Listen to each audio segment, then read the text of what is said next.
Yeah, we are live now. So, good evening, everyone. First of all, happy Independence Day to all our viewers and all students who will be joining us. Thank you for joining. We are glad to see good response, and we have. First of all, we would like to also thank Center of Career Counseling, Training and Placements, Office of Career Advancements for Students, the Maharaja Sayajirao University, Baroda, Gujarat. This webinar is held under their aegis and entire support.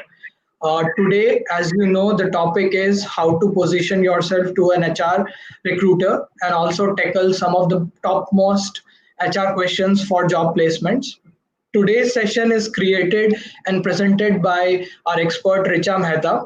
She is a professional placement trainer who has 5+ years experience, and she graduated in BTech from DDU and MBA from Nirma University. She has experience of training more than 5,000 students across India.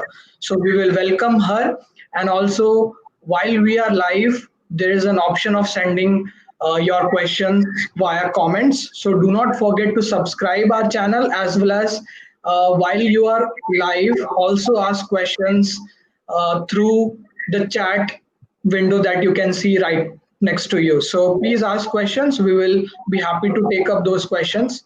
And of course, we will be glad to also take up during the live session as well. So all yours, Richa, we can get started. All right. Thank you so much, Nimish. Wish you all the viewers a very, very happy Independence Day. Thank you for joining into this video. Um, so today the topic that we are going to discuss is how to position yourself to an HR recruiter and tackle the most frequently asked HR questions. Now, before I begin with this session today, a couple of points that I would like to make over here first. As Nimish said, during the session, whenever you have any question, please do not refrain from asking. Please make use of the chat window over there. Write it down and you will get the answers immediately. Next thing is, today we are going to discuss about 12 questions which are very much asked in almost all the interviews. And I'm going to discuss few examples along with those. Please make sure that you remember that those are the examples, those are the references that you should use to make your own answers. Unless you are not honest in your own answers, or unless those examples don't suit you completely, it's not going to sound really good when you talk about that in the interview. So please do not use these examples directly when you are sitting for an actual interview. All right, so let's begin with today's session on tackling the most frequently asked questions of an interview. Now, we have few words of wisdom over here. It's by a very famous person in the corporate world, Mr. Peter Schutz. So he has been a president and CEO of a very famous company we know as Porsche. Later, he turned into a motivational speaker and also co-founded his own company. So he has given these words, and which are very much followed in the corporate scenario today, which is hire character and train skill. Whenever I talk about any company, be it a startup or be it a MNC, they always look ahead to hire a candidate with good personality traits, good communication skills, good soft skills, etc.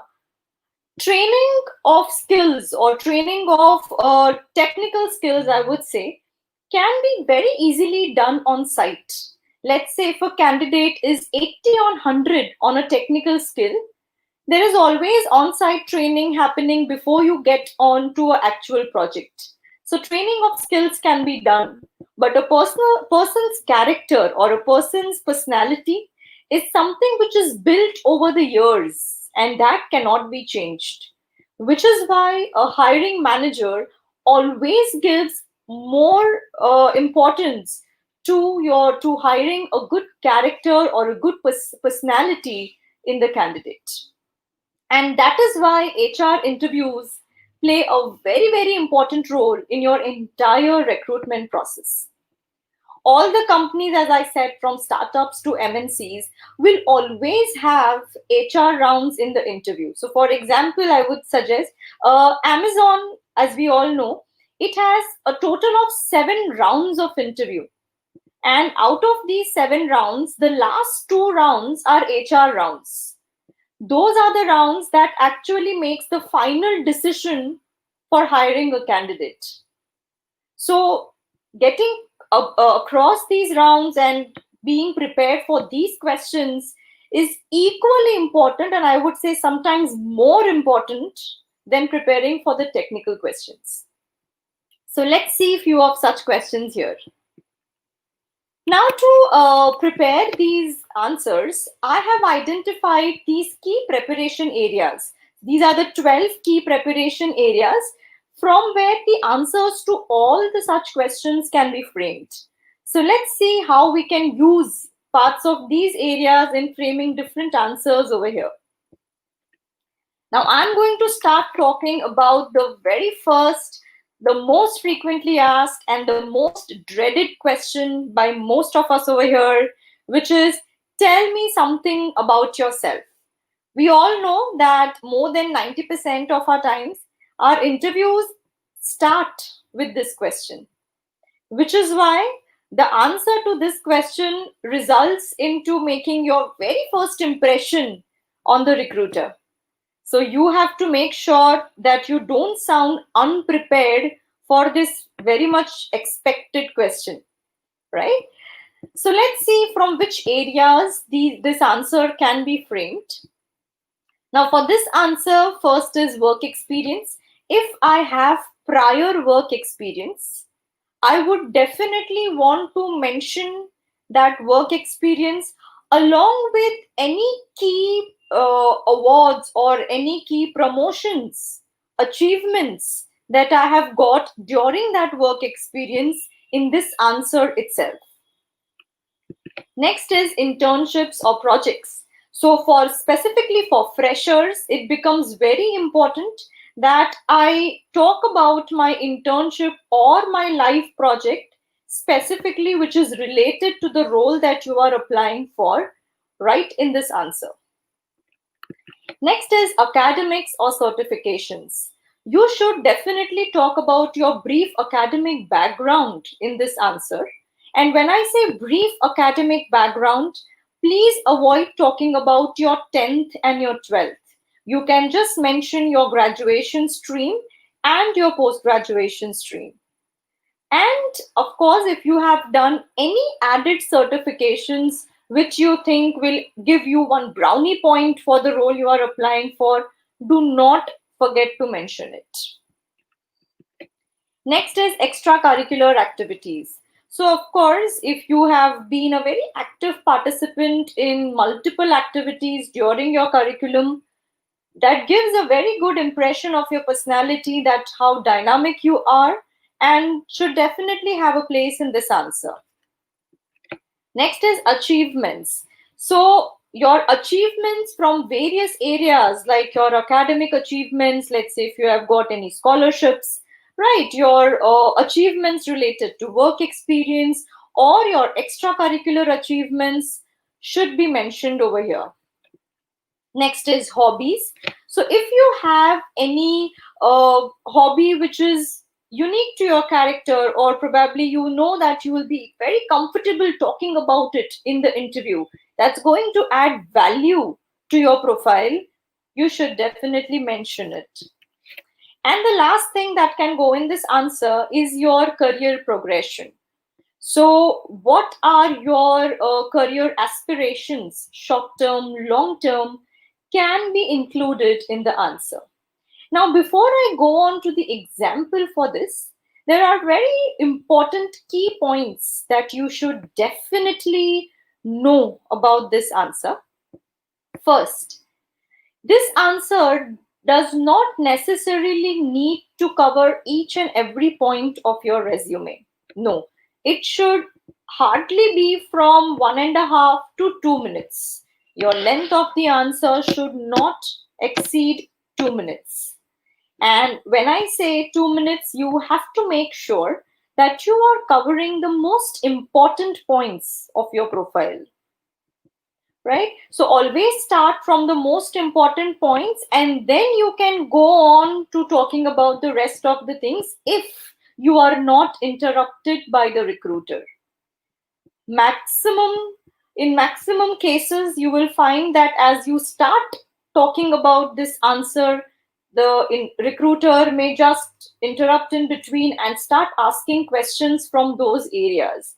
So make sure that you are talking about the most important thing first, right? And the next very important point is, please make sure that this answer does not sound like a bullet point list. I have done this, I have done this, I have secured this. No. Bullet point is something we use in a resume. This answer should sound like a story about you. They want to know something about you. It's an ice breaking question.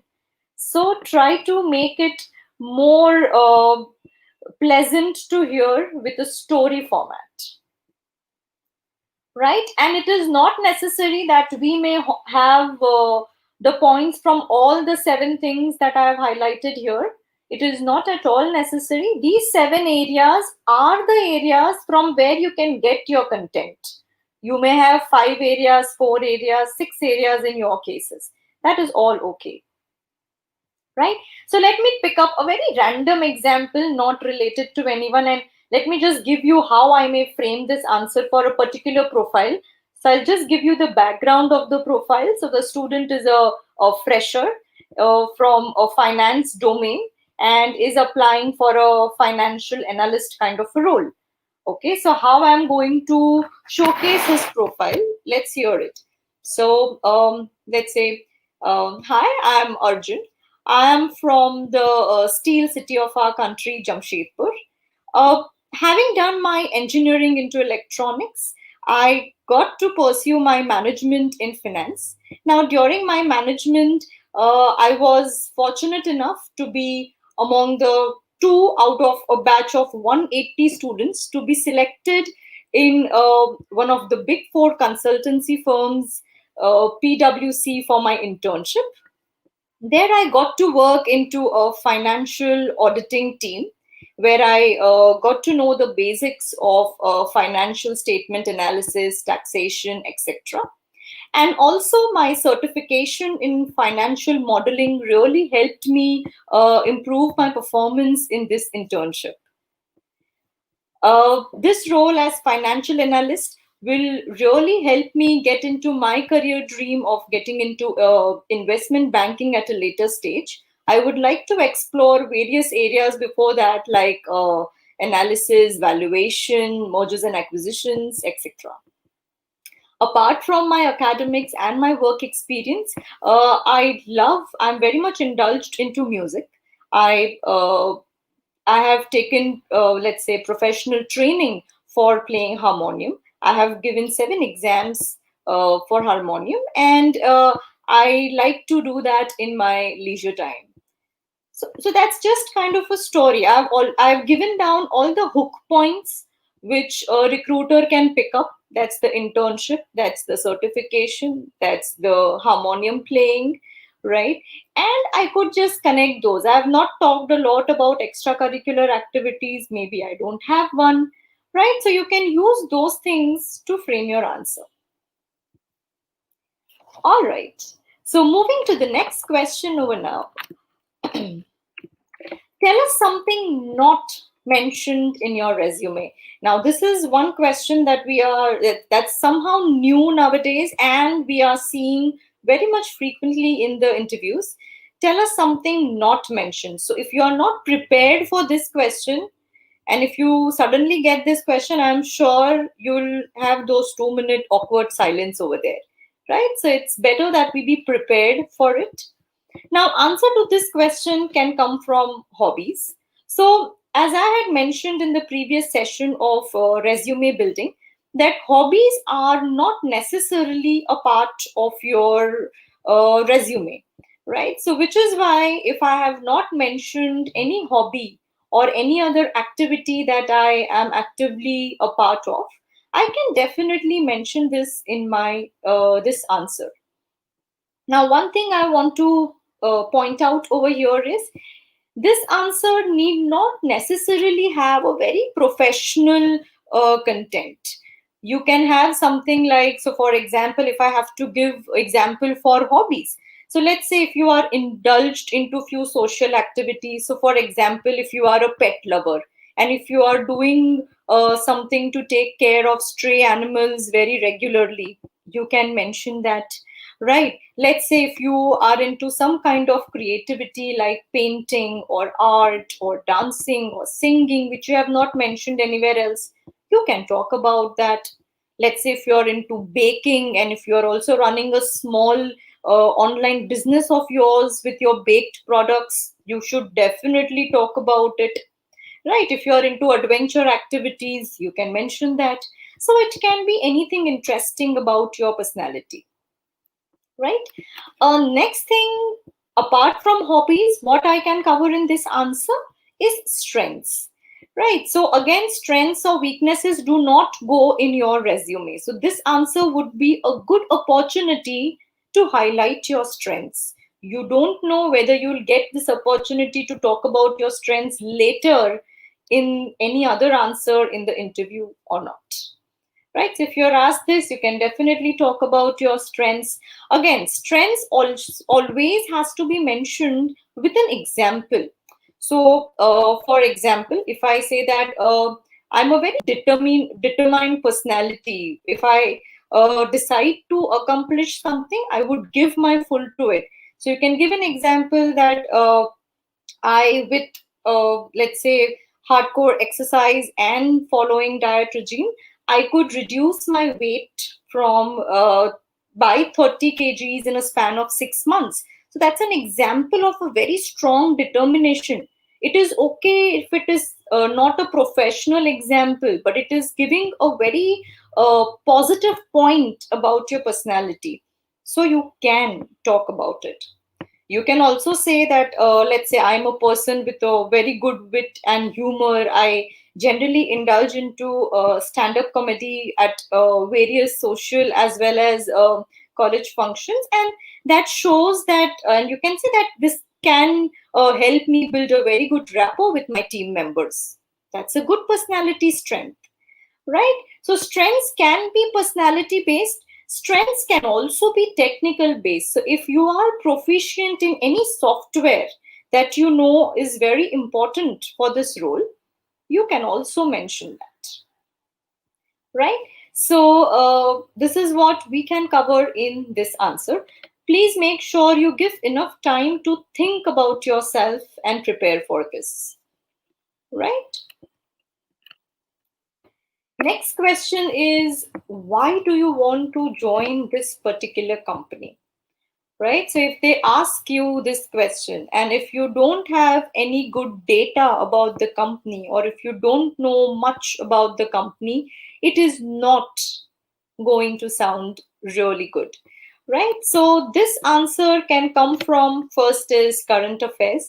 So let's say the company that you have applied for has been in recent news for something good. Make sure you mention it, so they'll also be happy that you are a person who is updated with the current affairs. Next is company research, right? So you can definitely make use of some interesting facts and figures about the company, or some company policies that you know of are different and are very employee friendly. You can definitely mention them. And the last thing that you can include in this answer is your own career progression. So, how your career goals or how your career aspirations are aligned with the kind of roles that are in this company itself, right? So, you have to frame your answer using all of these three areas, right? So again, let me cite a simple example for you. So let's say I'm applying for a company TCS, okay, and I'm applying for a, let's say, management trainee role into Tata Consultancy Services. So now if they ask me, why do you want to join this company, I may give out few facts like this.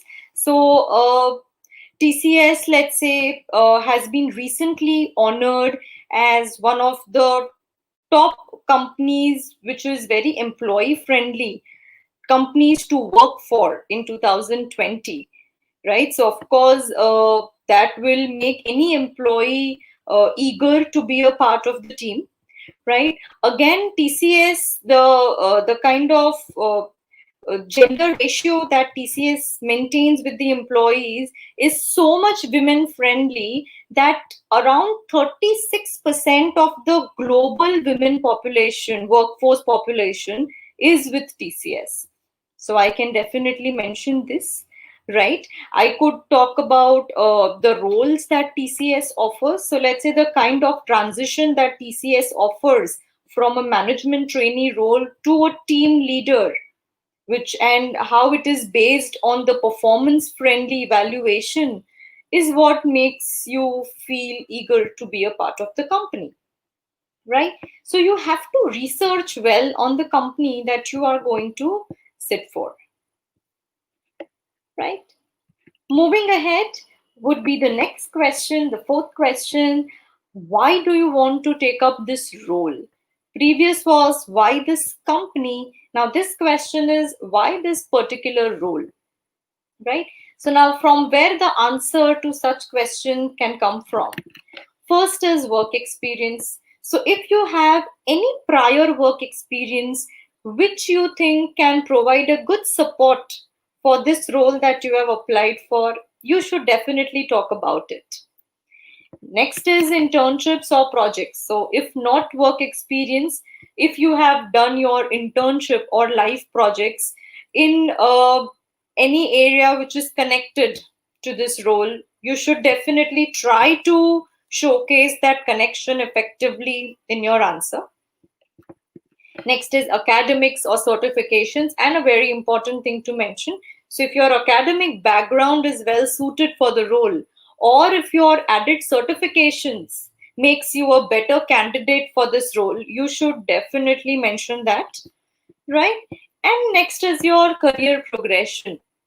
So how your career goals aligns for you to take up this role, or how taking up this role is going to help you achieve your dreams. So you mentioned about your career goals, and how this role fits into that journey becomes your answer, right? So if I have to, let's say, take up a very simple example for this, uh, so let's say now I'm going to take up an example from a marketing domain. Let's say I'm applying for a business development manager or BD manager kind of a role, which is one of the most commonly offered roles for freshers in marketing, right? So what areas and how can I use the data from these areas? So I can talk about, so sir, before I pursued my MBA, I was a part of a edtech startup where my major role was to go and connect with the colleges to explain our programs and to build a client base. And when I tried to do this on ground, it actually gave me that area of passion I wanted to work for.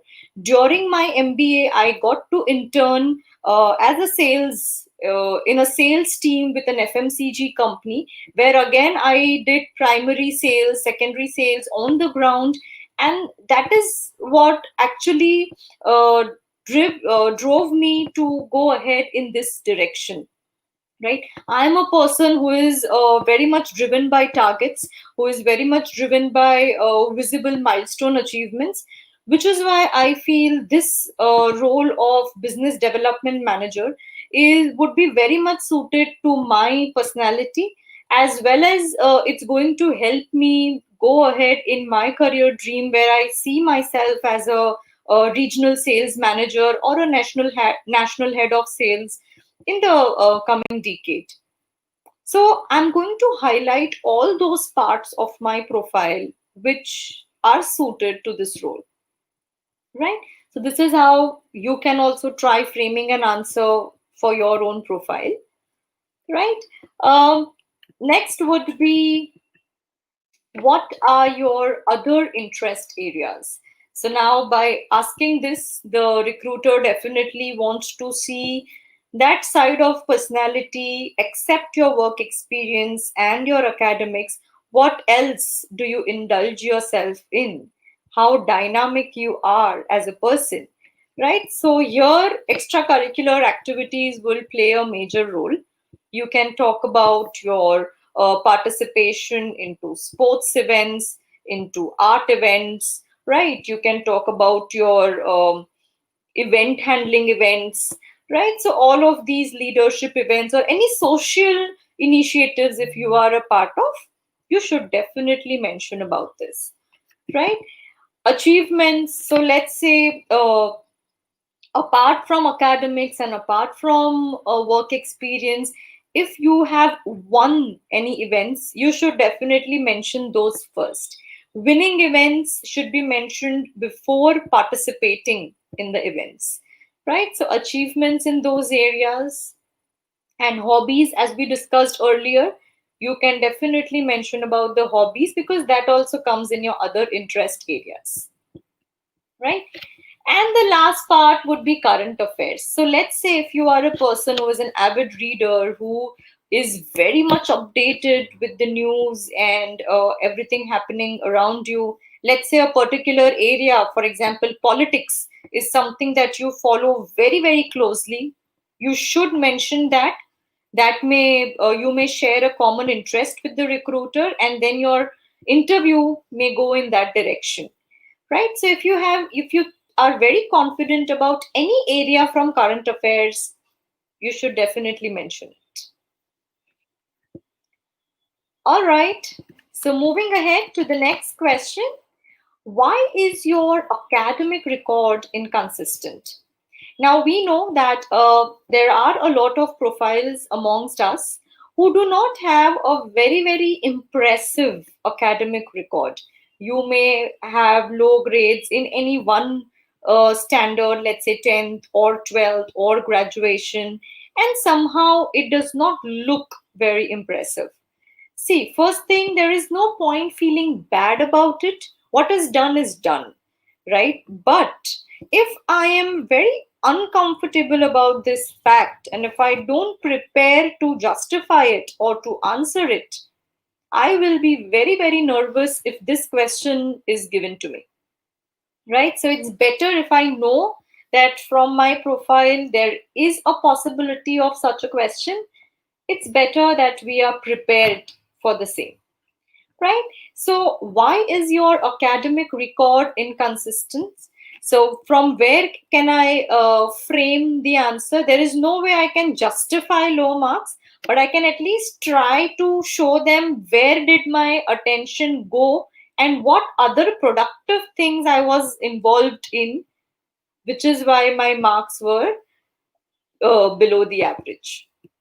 Okay, so first is, let's say if you were pursuing any well-known and an important certification along with your curriculum, where you have actually gained good score in the certification, you can mention about it that parallelly you were also pursuing this certification, and which is why somewhere your academics got less attention than required, and that would be okay. At least you have highlighted a good point. Next is extracurricular. Again, if you have been a very active participant in extracurricular activities and actually gained something out of it, not just participating but winning events, and that you think adds to your profile, you can talk about that, right? That somehow you probably could not balance it very well, but you were handling a lot of other activities. You were a part of A, B, C, D events along with your curriculum, right? Achievements. So if you have any other achievements in extracurricular field or probably other field apart from academics during your curriculum itself, you can mention about it. Next is hobbies. So sometimes, let's say we tend to follow our hobbies so much in detail or so much we are behind it that we somehow miss this train, right? So if you were at that point of time doing something very much passionately about your hobby and you have something substantial to show about it, you can mention it, right? And last is dips in resume. So let's say if you had any year gap due to some genuine reason, which is why the overall marks were low, you can mention it. Sometimes it also happens that particular universities overall do not grade students, uh, very well. So probably even if you are, let's say, at 70, you may be in the top 10% of the students. So you can always say that, you can always mention that sir, even though my grades look lesser in numbers, but I still stood in top X% of the batch. Sometimes it also happens that university gradings are not leveled for all of them, right? But please make sure that at any point during this answer, you should not be sounding very casual, or you should not be sounding very okay with the fact that, okay, fine, like my academics are low, but so what? I have done ABC. No. Okay, you have to admit, or you have to accept that yes, your academics also should have been given importance, but at the same time, I was also doing ABCD, right? So make sure you frame your answer in that tone. Next question that we will be looking into is, what is your biggest achievement, right? So now, again, if you are just thinking at that moment, achievements may not come in your mind immediately. Same thing happens with failures also. So make sure you have thought about it well before you go for the interview. So your biggest achievement can come from your work experience area. So let's say in your tenure of work experience, if you have achieved any good targets, or if you have been promoted, or if you have been given any awards or recognitions by your company, please make sure that that is mentioned, or that is the answer that you give over here, right? Here you should try to give importance to professional achievements. If not any, then we can go to personal achievements. Next is internships or projects. So let's say during an internship, if you have been given a pre-placement offer, which we call as PPO, that's an achievement, right? Not all the candidates get that. That is a sign that you had performed well during your internship. So you can definitely mention that also in your achievement. Next is academics or certifications. So let's say anytime during your academics, if you have got scholarship, or let's say in any grade you were in the top 3 of your batch, right? Of course, let's say in graduation you were top 3 among 180. I'm not talking about first rank in first standard, second standard, third standard. No. But in graduation or in 10th or 12th, you can definitely talk about that also as one of your big achievement, right? Next is, apart from this, if you have any major achievement in extracurriculars. So let's say you were selected to be a part in any national level event, quiz competition, or a sports event, or you were an elected leader for a team. That's an achievement. Not everyone can get that, right? So you can also talk about those, right? And last is hobbies. So in your personal hobby, if you have achieved something, so for example, let's say you are a adventure sports enthusiast, and you had always dreamt of doing let's say tandem skydive, and you could do it, right? So that's an achievement.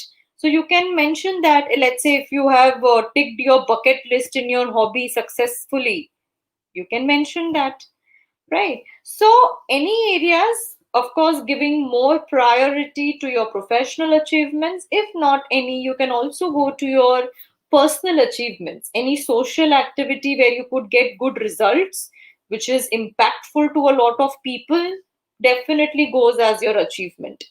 It is not necessary that you have a certificate for the achievement that you are mentioning. All right. Next question, after achievement comes your failure. What is your biggest failure? So sometimes these questions keep us at an uncomfortable seat, right? Which is why let's see from where we can prepare these answers. So first is work experience.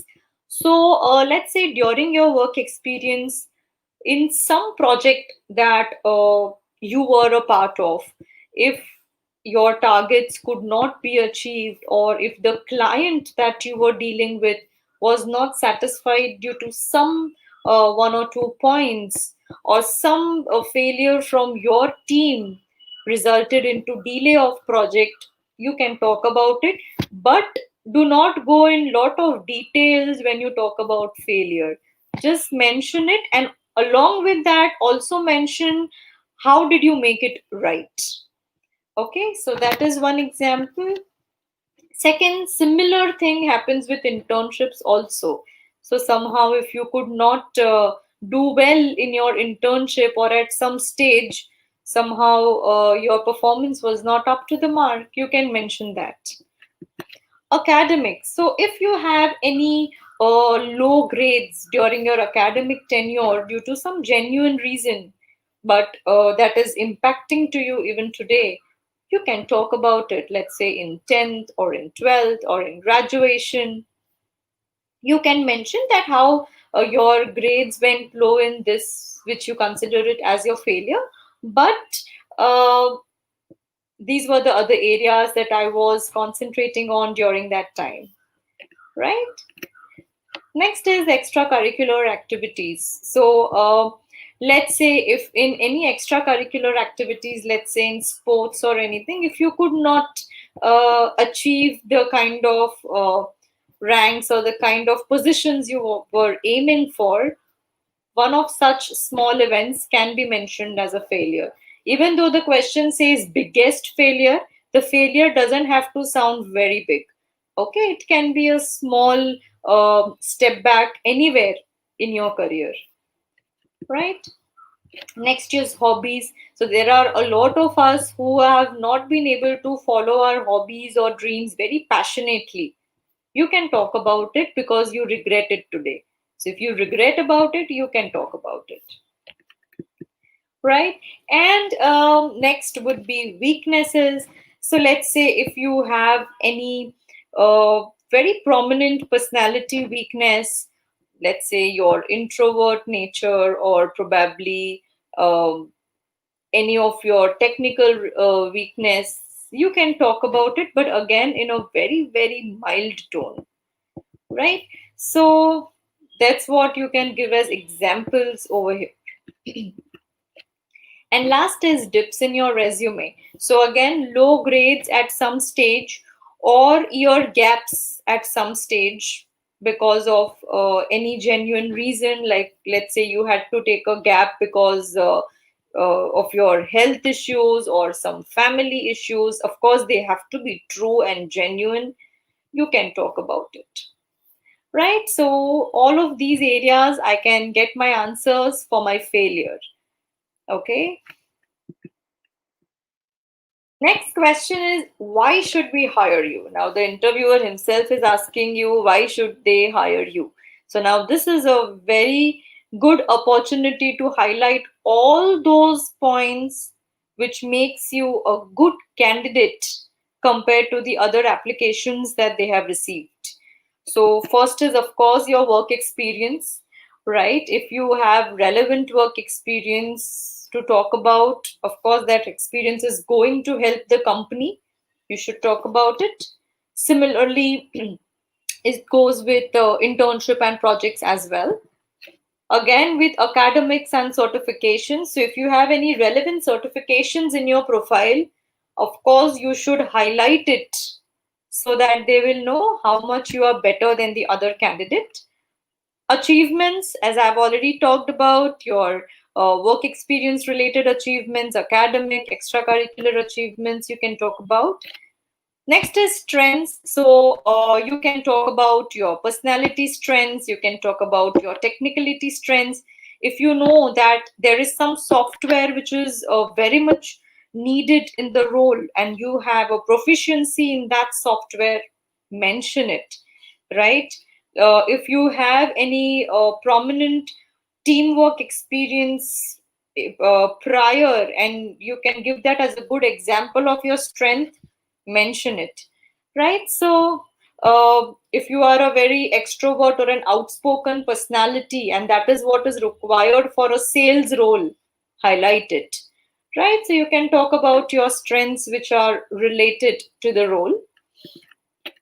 So these are the areas which I can cover to say why should we hire you. In fact, this is another way of asking what are your strengths.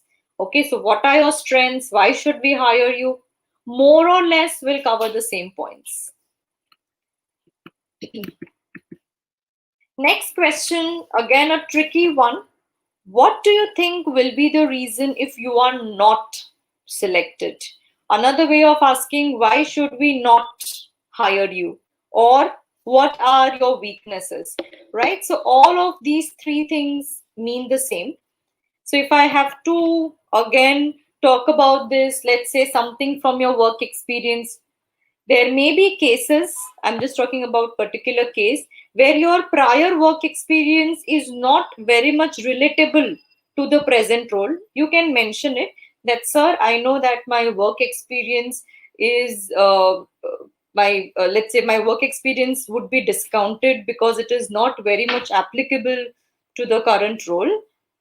You can talk about that may be one of the reason which may give another other candidate a few more points than me, right? Again, your academics, let's say if your academic background is not very much let's say suited to the role, or your academic grades are not very great and you know it, they also know it, you also know it, so there is no harm mentioning about it that, sir, probably my grades do not look great on papers, which is why the reason, but my performance during my internships or my work experience, and you can highlight your practical exposure, right? So grades can be one of the reason. You can talk about your weaknesses. So let's say during the interview, if you think that some of your personality weakness has come out very prominently.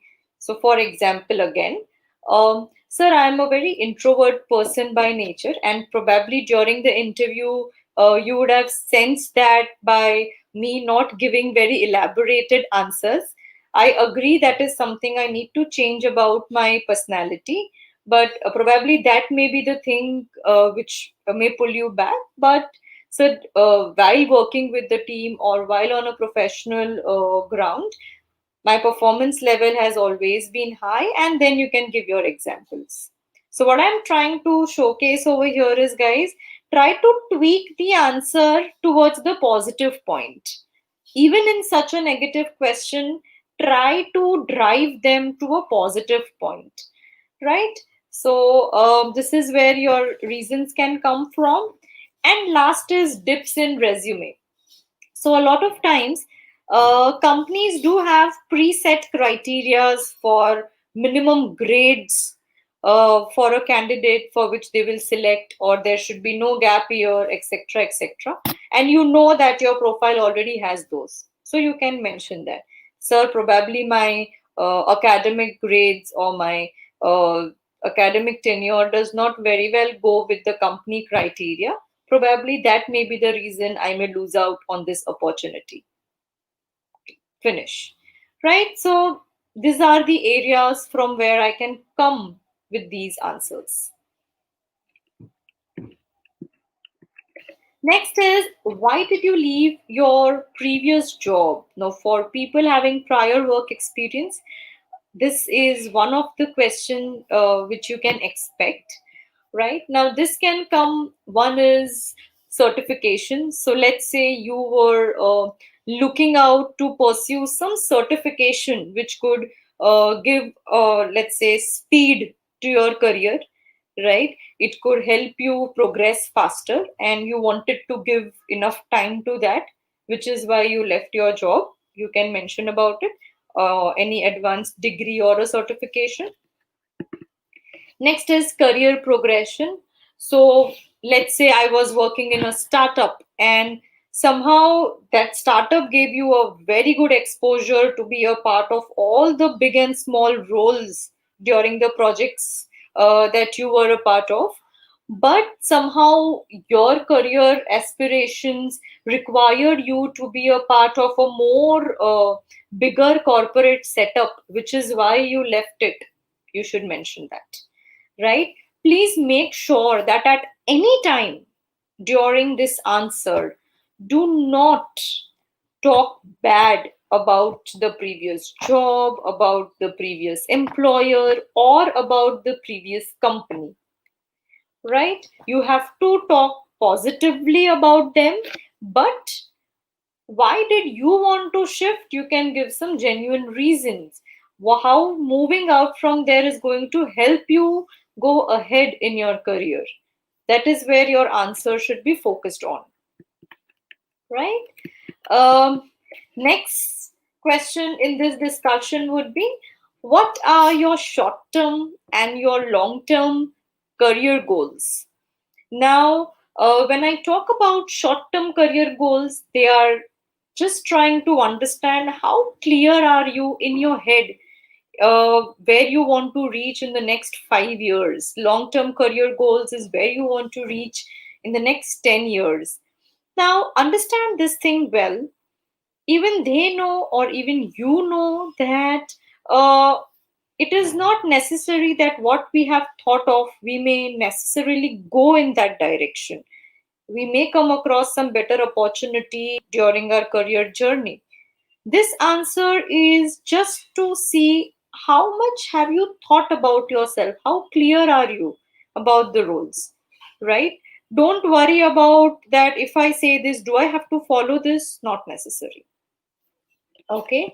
Now, this can come from your academic certification. So, let's say in the short term, if you are planning to do any course or any certification, you can talk about it as your short term goal and how that is going to help you achieve your next step of your career, right?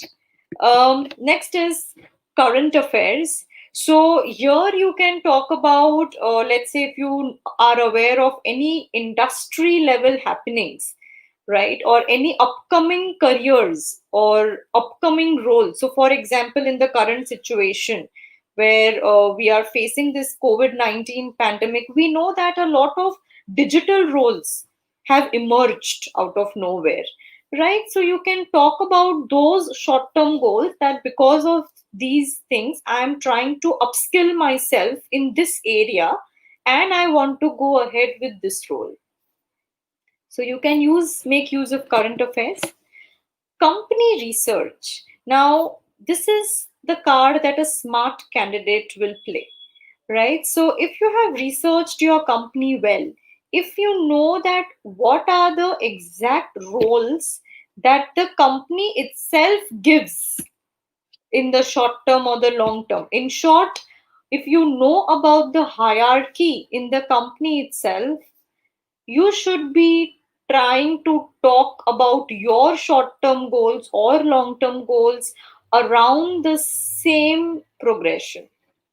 Again, it's not about lying, but it's about to trying to show yourself aligning to the company's future, and that's going to make your candidature more preferred by the recruiter.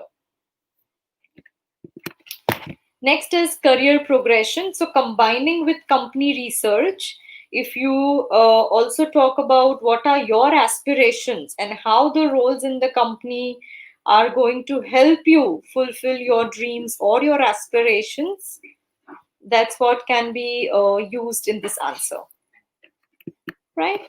And next thing would be strengths. So if you could talk about any of your technical strengths, right? If, let's say, if you have a proficiency over any softwares and you wish to use that to gain an expertise over a very narrow domain in the long term, you can talk about it.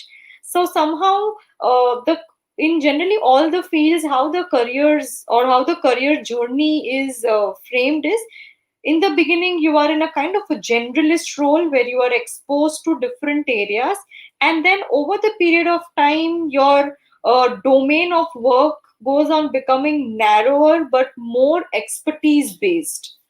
So you can frame your answer keeping that in mind, right?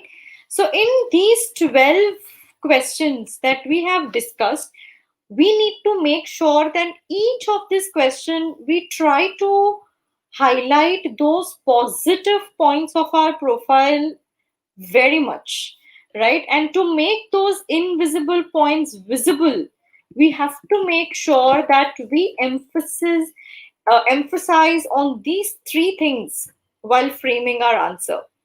First is brands. We try to mention about brands in, let's say, in our work experience or in our internship.